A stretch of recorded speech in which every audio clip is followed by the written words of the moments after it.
Cycle নিয়ে ঘুরতে সব তো খুব ভালোই লাগে, কিন্তু আর সাইকেল চালাতে ঠিকঠাক পারি না, তাই বাইক নিয়ে মাঝে মধ্যে বেরিয়ে যাই। আজকে আমাদের সঙ্গী অমৃতন্দু এবং বিনয়দা।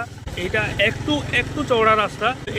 এই জঙ্গলে নাকি হাতি আছে। একজন আমাকে কমেন্ট করেছিলেন যে আমি যে জঙ্গলে ঘুরি ভয় লাগেনি। কথা বলবো না, একটু আধটু ভয় লাগে বই কি, তবে ভয়ের থেকে বেশি ভালো লাগে এই যে এই ছোট ছোট সরু সরু যে রাস্তাগুলো জঙ্গলের ভিতর দিয়ে চলে গেছে, সেগুলো যেতে এবং নতুন কিছু আবিষ্কার করতে, এক্সপ্লোর করতে ভীষণই ভালো লাগে এবং করি। তাই এই যে দেখুন দুজন যাচ্ছে। মোটামুটি সারাদিনে কতগুলো পাতা তোলা হয়? 600-700। আর কিছু গাছ আছে যেটা মানুষ ডিঙে দিলে বা পাশে দিয়ে গেলে হারিয়ে যায়। কিন্তু আমরা চোখে কোনোদিন দেখিনি। আচ্ছা, কি নাম বলো এটাকে, ওই গাছটাকে? নাম আমি জানি না। কি নাম তোমার? বুলটি মল্ল। জঙ্গলে এমন কিছু গাছ আছে কি যেটা মানুষ ডিঙে দিলে হারিয়ে যায়? তুমি যে গাছটার নাম জানো? জানো না? তোমার কি নাম? পূজা মোল্লা। পড়ে আছি। তবে আমার যেটুকু মনে হয় চট্টগঞ্জ থেকে ওই সমস্ত দিকে যে কোলাহল, সেই জায়গার থেকে কয়েক ঘন্টার জন্যে নির্জন মুক্ত সুন্দর পরিবেশের বাতাবরণে খুবই ভালো লাগছে।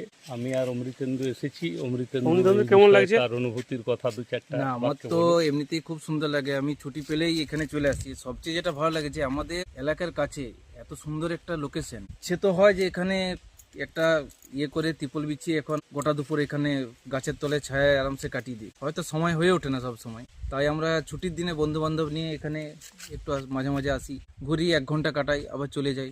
এই জঙ্গলটা ক্যামেরার এই ছোট্ট লেন্সে বোঝানো যাচ্ছে না, কিন্তু অপূর্ব সুন্দর। কথা এটা বলতে গেলে বিভূতিভূষণের ভাষায় প্রকৃতির রহস্য মর্মরিত সৌন্দর্যের একেবারে এত সুন্দর পটভূমি আমাদের হোমগড়, তার সংলগ্ন যে জঙ্গলগুলি আছে খুবই কম।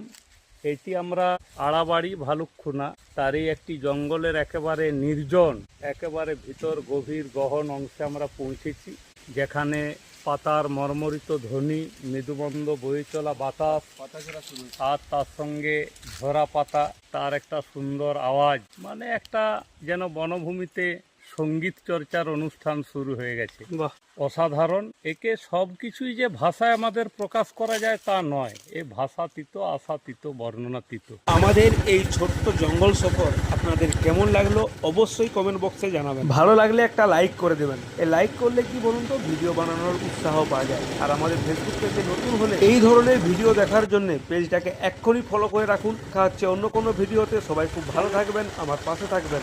আসছে